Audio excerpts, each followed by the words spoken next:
शिक्षण विधि चल रही थी हमारा, एक टॉपिक आता है शिक्षण विधियों में, पहला पॉइंट भाषा आता है।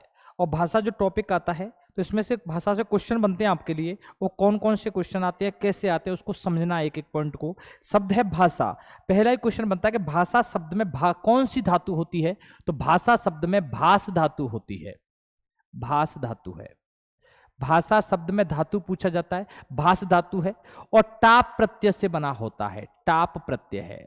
भाषा शब्द में भास धातु टाप प्रत्यय का प्रयोग होता है। टाप प्रत्यय से बना हुआ शब्द नित्य रूप से स्त्रीलिंग में होता है। मतलब भाषा कौन सी लिंग का शब्द है, स्त्रीलिंग का शब्द है। भाषा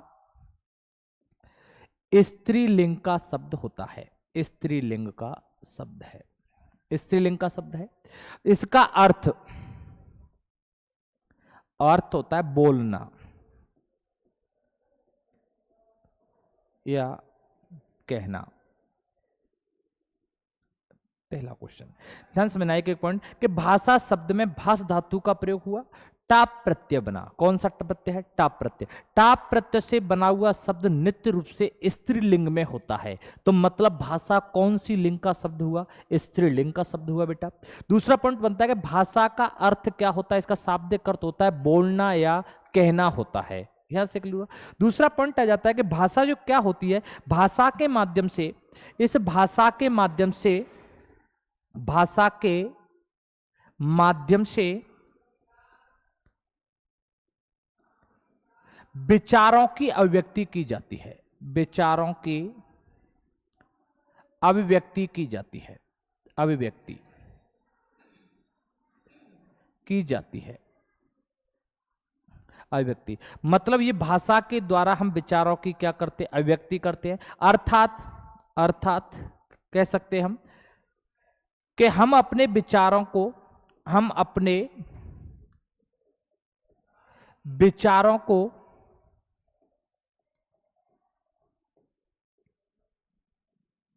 दूसरे के सामने प्रकट करते हैं, दूसरे के सामने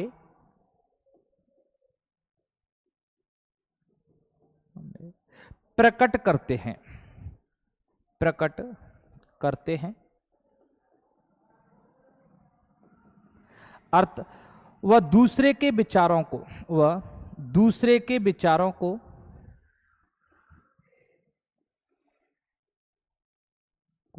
समझते हैं।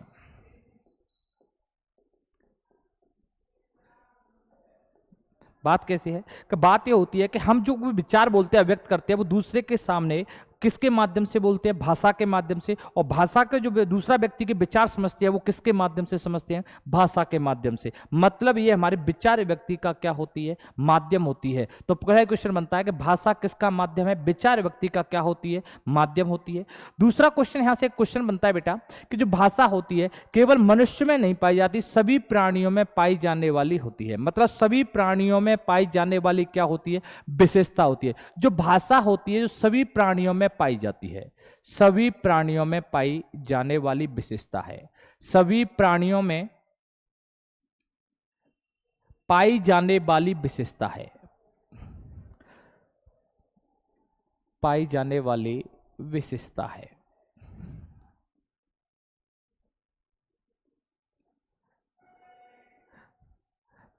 सभी प्राणियों जो विशेषता पाई जाती है वो भाषा होती है। सभी प्राणी, ये सभी प्राणी जो होते हैं अपने अपनी भाषा के अनुसार अपने व्यवहार को जीवन चक्र में क्या करते हैं, पूरा करते हैं। वो किसके माध्यम से करते हैं, भाषा के माध्यम से करते हैं। दूसरा पॉइंट बन जाता है भाषा होती है, इसकी कुछ परिभाषा दी गई थी, वो परिभाषाएं आपको ध्यान रखनी है। वो परिभाषा कौन कौन सी होती है ये ध्यान रखना है। एक पॉइंट आपको कि भाषा से संबंधित पहला पॉइंट बनता है परिभाषा आती है। वो परिभाषा कौन कौन सी है, वेरी वेरी इंपॉर्टेंट क्वेश्चन होते हैं कि परिभाषा दे देता है, पूछ लेता है किसके अनुसार परिभाषा होती है ये। तो पहली परिभाषा जैसे मान के चलो काव्य दर्श के अनुसार थी एक परिभाषा, एक परिभाषा है उसका है काव्य दर्श के अनुसार, काव्य दर्श के अनुसार।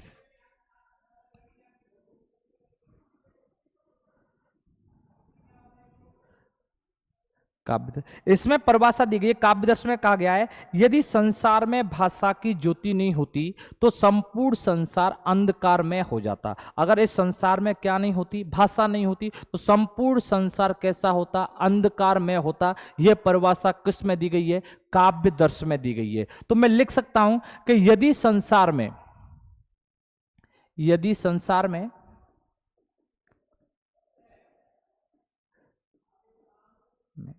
भाषा की ज्योति नहीं होती, भाषा की ज्योति नहीं होती,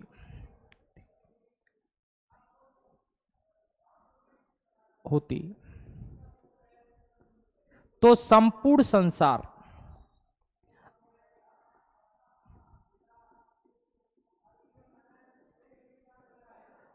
अंधकारमय होता, अंधकारमय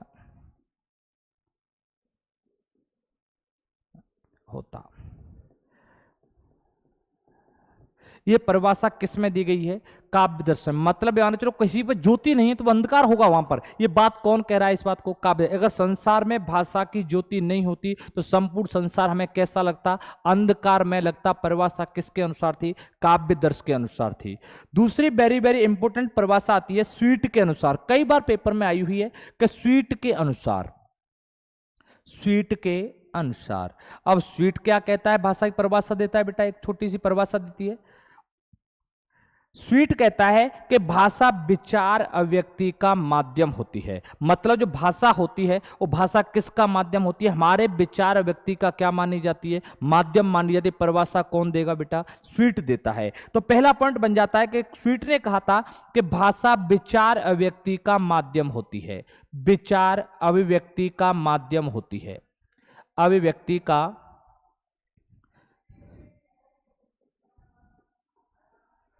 माध्यम है, विचार अभिव्यक्ति का क्या है, माध्यम होती है। यह परिभाषा किसके अनुसार थी बेटा, स्वीट के अनुसार थी। स्वीट ने परिभाषा दी थी कि भाषा जो होती है वो हमें विचारों को अव्यक्त करने का माध्यम होती है। परिभाषा दे रहा है स्वीट दे रहा है। एक परिभाषा दी थी बेटा सुमित्रा नंदन पंत ने, सुमित्रा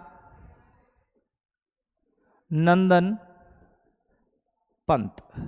मतलब ध्यान रखना, इसको हम प्रकृति का सुकुमार कवि कहते हैं। क्वेश्चन कई बार आता है साहित्य में, प्रकृति का सुकुमार कवि किसको कहा जाता है, सुमित्रा नंदन पंत को कहते हैं। इसने भाषा की एक परिभाषा दी थी, बहुत शानदार परिभाषा थी। इसने कहा था कि भाषा, एक पॉइंट याद रखना है बस इसकी परिभाषा में, कि भाषा हृदय तंत्र की झंकार होती है। मतलब भाषा को हृदय तंत्र की झंकार किसने कह दिया, सुमित्रा नंदन पंत ने कह दिया। भाषा हृदय तंत्र की, हृदय तंत्र की झंकार है, हृदय तंत्र की झंकार है। ये बात किसने कही थी, सुमित्रा नंदन पंत ने कहा था कि भाषा जो होती है हमारे हृदय तंत्र में क्या उत्पन्न करती है, झंकार, झंझनाहट उत्पन्न कर देती है। ये किसने कह दिया, सुमित्रा नंदन पंत ने कहा था। और सुमित्रा नंदन पंत को ही हम प्रकृति का सुकुमार कवि कहते हैं। यहां से क्वेश्चन बनता है। दूसरी परिभाषा, जैसे मान चलो एक व्यक्ति हुए थे पतंजलि, और पतंजलि ने एक परिभाषा दी थी बेटा, बहुत शानदार कवि हुए थे संस्कृत में। पतंजलि कवि आते, पतंजलि, पतंजलि, पतंजलि ने परिभाषा दी थी कि जिस प्रकार से भाषा के द्वारा हम विचारों का आदान प्रदान करते हैं, और आदान प्रदान हम किस में करते हैं, व्यापार में भी करते हैं। तो भाषा को इन्होंने क्या कह दिया, व्यापार कह दिया। क्या कह दिया कि व्यापार का। तो भाषा, पतंजलि कहता है कि भाषा वह व्यापार होती है। मतलब भाषा को क्या कहा, व्यापार कहा।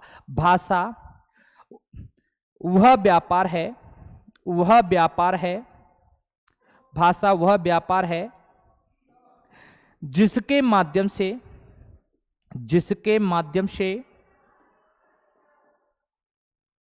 माध्यम से विचारों का आदान प्रदान किया जाता है, विचारों का आदान प्रदान किया जाता है, आदान प्रदान किया जाता है, आदान प्रदान किया जाता है।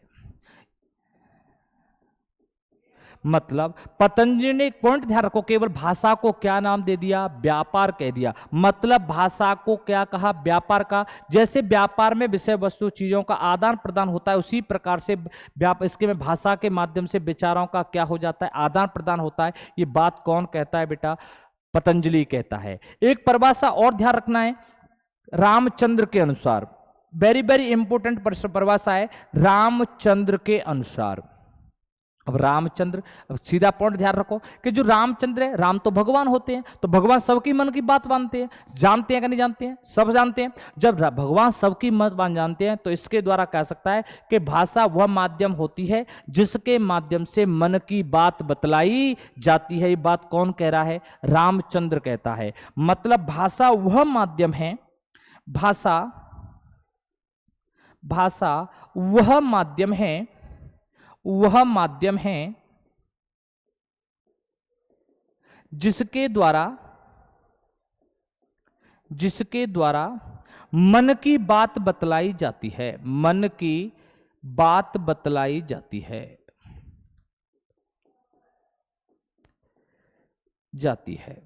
ये बात परिभाषा किसने दी थी बेटा, रामचंद्र ने दी थी। मतलब इसने कहा था कि भाषा वह माध्यम होती है जिसके द्वारा हम अपने मान की बात को क्या करते हैं बेटा, बताते हैं दूसरे को। ये बात कौन कह रहा है, रामचंद्र कह रहा है। वेरी वेरी इंपोर्टेंट परिभाषा होती है ये पांचों। के काव्य दर्शन ने कहा था यदि संसार में भाषा की ज्योति नहीं होती तो संपूर्ण संसार अंधकार में हो जाता। ये परिभाषा काव्य दर्श के अनुसार थी। किसके अनुसार थी, काव्य दर्श के अनुसार थी। दूसरी पॉइंट व्यक्ति कह देता है, स्वीट कहता है कि भाषा के द्वारा विचारों की अभिव्यक्ति करते हैं। ये बात किसने कही थी, स्वीट ने कही थी। तीसरा व्यक्ति होता है सुमित्रानंदन पंत ने कहा था कि भाषा हृदय तंत्र की क्या होती है, झंकार होती है। चौथे आते पतंजलि, पतंजलि ने भाषा को व्यापार नाम दे दिया। किसने कहा, पतंजलि ने कहा था। और मन की बात बतलाई जाएगी, बात कौन कहेगा, रामचंद्र कहेगा। एक व्यक्ति और परिभाषा ध्यान रख लेना कि एक व्यक्ति आता है प्लेटो। कौन आता है, प्लेटो आता है। और प्लेटो ने कहा था कि भाषा के माध्यम से, और भाषा के माध्यम से प्लेटो आता है, प्लेटो के अनुसार। छठवीं परिभाषा लिख देता हूं मैं, प्लेटो के अनुसार। और प्लेटो क्या कहता है, प्लेटो कहता है कि विचार जो हमारे होते हैं वो हमारे हृदय की मूक बातचीत होते हैं। मतलब विचार कैसे होते हैं, मूक बातचीत होते हैं। विचार कैसे होते हैं, विचार मूक बातचीत होते हैं, मूक होते हैं। जो मूक बातचीत होते हैं वो हृदय से बाहर निकलकर, जब हृदय से कहां निकलेंगे, बाहर निकलकर, जब बाहर निकलते हैं, निकलकर ध्वनि का रूप ले लेते हैं, ध्वनि का रूप लेते हैं, तो वो क्या कहलाती है बेटा, भाषा कहलाती है। जिनके द्वारा भाषा को हम प्रकट करते हैं, विचारों को अव्यक्त कर देते हैं। बात किसने कही थी, प्लेटो ने कही थी। मतलब एक पॉइंट याद रखना है परिभाषा के अंतर्गत, तुम्हें पकड़ना है छोटा सा पॉइंट। वो क्या पकड़ना है कि भाषा, विचार हमारे हृदय की मूक बातचीत होते हैं। शब्द किसने कहा था, प्लेटो ने कहा था। मन की बात किसने कही थी, रामचंद्र ने कही थी। और विचार व्यक्ति का माध्यम किसने कह दिया था बेटा, स्वीट ने कहा था। और भाषा को व्यापार की संज्ञा किसने दी थी, पतंजलि ने। हृदय तंत्र की झंकार किसने कहा था, सुमित्रानंदन पंत ने कहा था। और काव्य, संसार में भाषा की ज्योति नहीं होती, संपूर्ण संसार अंधकार में तो कौन सा होता है बेटा, कौन सा होता है, काव्य दर्श के अनुसार। दूसरा पॉइंट सुनना ध्यान से। दूसरा पॉइंट कहा जाता है, एक परिभाषा, एक क्वेश्चन बन जाता है कि भाषा जो होती है इसकी विशेषता क्या होती है। इंपॉर्टेंट क्वेश्चन आता है कि भाषा की विशेषता क्या होती है। वेरी वेरी इंपॉर्टेंट क्वेश्चन होता है ये, भाषा की विशेषता। कई बार पेपर में क्वेश्चन आता है कि भाषा की निम्न में से कौन सी विशेषता है या नहीं है।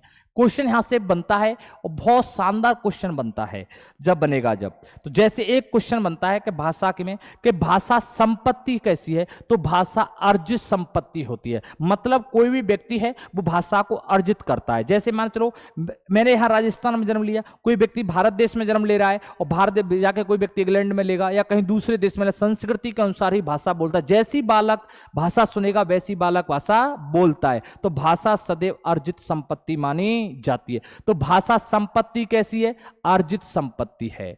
तो भाषा अर्जित संपत्ति है। पहला क्वेश्चन तो यह ध्यान रखना है, अर्जित संपत्ति है। अर्जित संपत्ति है। ठीक है, दूसरा क्वेश्चन, भाषा परिवर्तनशील व गतिशील होती है। भाषा परिवर्तनशील है, परिवर्तनशील व गतिशील होती है, गतिशील होती है। मतलब कि भाषा हम कुछ बोलते हैं, कहीं और जाके जाओ वहां पर कुछ और शब्द बोलते हैं, तो मतलब परिवर्तनशील भी होती है और कैसी होती है, गतिशील होती है।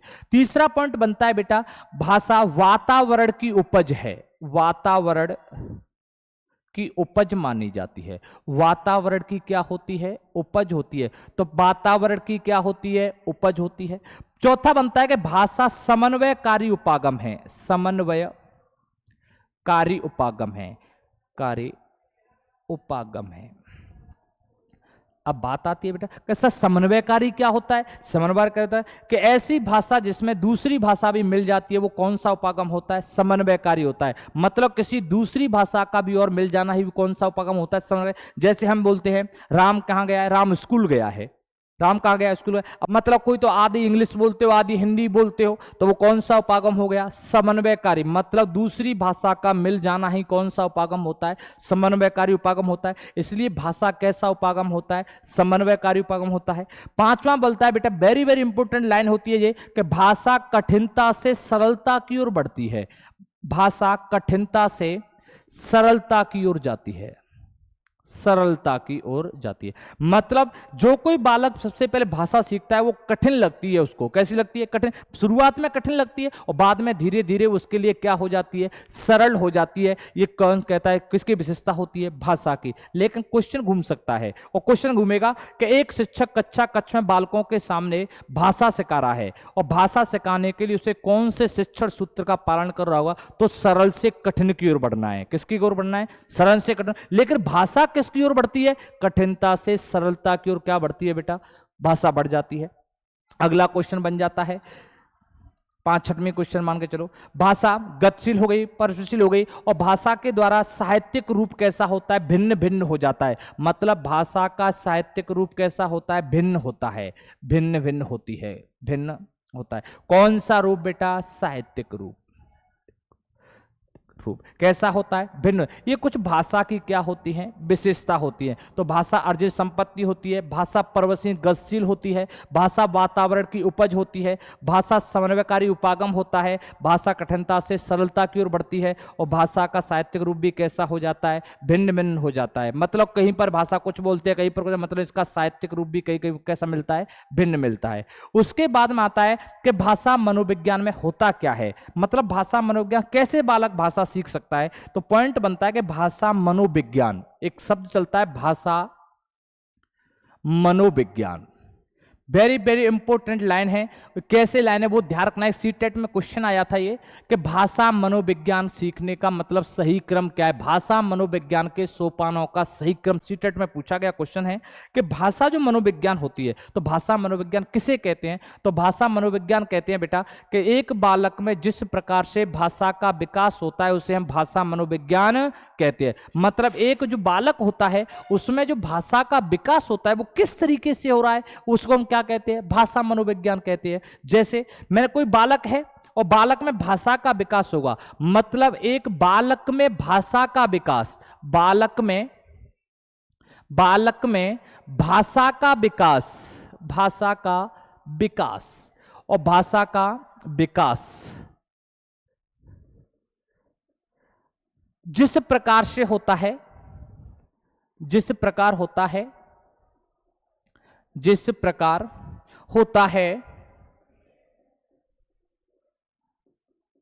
उसे भाषा मनोविज्ञान कहते हैं, भाषा मनोविज्ञान कहते हैं। सीधी सीधी लाइन है कि एक बालक में जिस प्रकार से भाषा का विकास होता है उसे हम भाषा मनोविज्ञान कहते हैं। ठीक है सर, ये बात तो सही हो गई, लेकिन भाषा मनोविज्ञान होती है, सीखते कैसे हैं, क्या करना पड़ता है इसके लिए, कुछ नहीं है। कैसा सोपान होते हैं इसके, मैं बोल रहा हूं क्या होते हैं, सोपान। मतलब जिस प्रकार से एक सीढ़ी से दूसरी सीढ़ी पर जाना पड़ेगा, उसी प्रकार से भाषा मनोविज्ञान, भाषा सीखने के लिए एक सिद्धांत से दूसरे सिद्धांत पर जाना पड़ेगा। तो जैसे इसके सोपान की बात आई मतलब भाषा मनोविज्ञान के सोपान की बात चलती है। किसकी चलती है बेटा? सोपान की। और सोपान क्या है?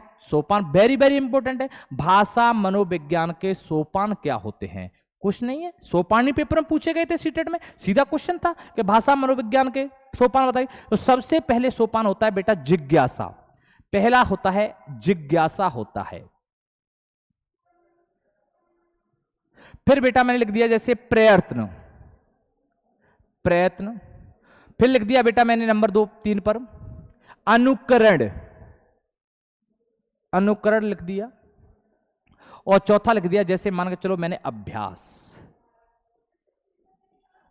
मतलब इन 4 सोपानों के द्वारा व्यक्ति में भाषा का क्या हो जाता है? विकास हो जाता है। अब बात आती है कि जिज्ञासा, प्रयत्न, अनुकरण और अभ्यास, इन 4 जो सोपान होते हैं इनके माध्यम से हम भाषा का क्या करते हैं? विकास करते हैं। जैसे सर कैसे? जिज्ञासा कैसे करता होगा बालक, प्रयत्न कैसे करता है, अनुकरण कैसे करता है, अभ्यास कैसे करता है। सीधी सीधी बात समझना, गांवों की भाषा में समझ रहे हो, आराम से देखो। आपके घरों में बच्चे का जन्म होता है, किसी का कोई बालक है, मान के चलो कोई परिवार था, सीधे समझना एक परिवार है, मतलब कोई परिवार था, परिवार। और परिवार कैसे कहते हैं? जिसमें माता होती है, जिसमें कोई माता भी है, माता है, पिता है, चाचा है, चाची है, दादाजी हैं और दादी जी भी हैं। अब मान के चलो इस घर में किसी पुत्र ने जन्म लिया, पुत्री ने क्या लिया? जन्म लिया। इस परिवार, इस सिद्धांत में एक पुत्री का क्या हुआ? इस घर में जन्म हुआ। मतलब कोई बालक का क्या हुआ? इस परिवार में जन्म हुआ।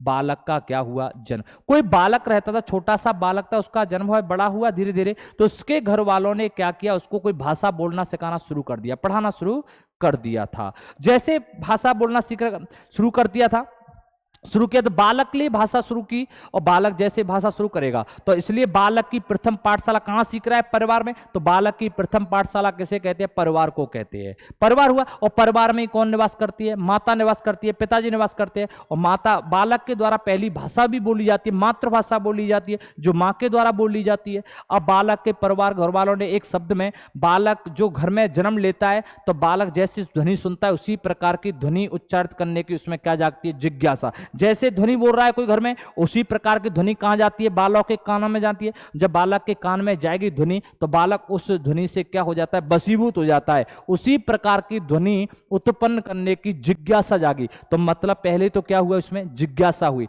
जब जिज्ञासा जागती है बालक में तो उस ध्वनि को बोलने का क्या करता है? प्रयास करता है या प्रयत्न करता है। तो वो क्या कर रहा है?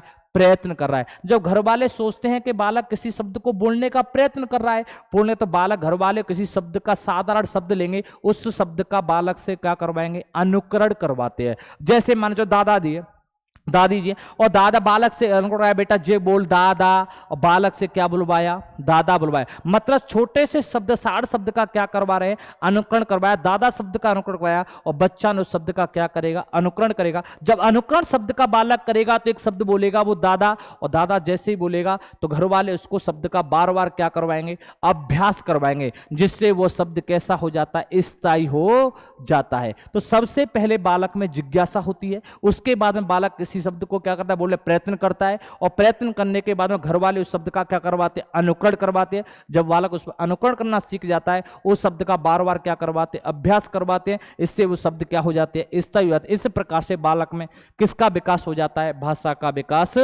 हो जाता है। यहां तो कोई प्रॉब्लम हो तो बताना, कमेंट करना।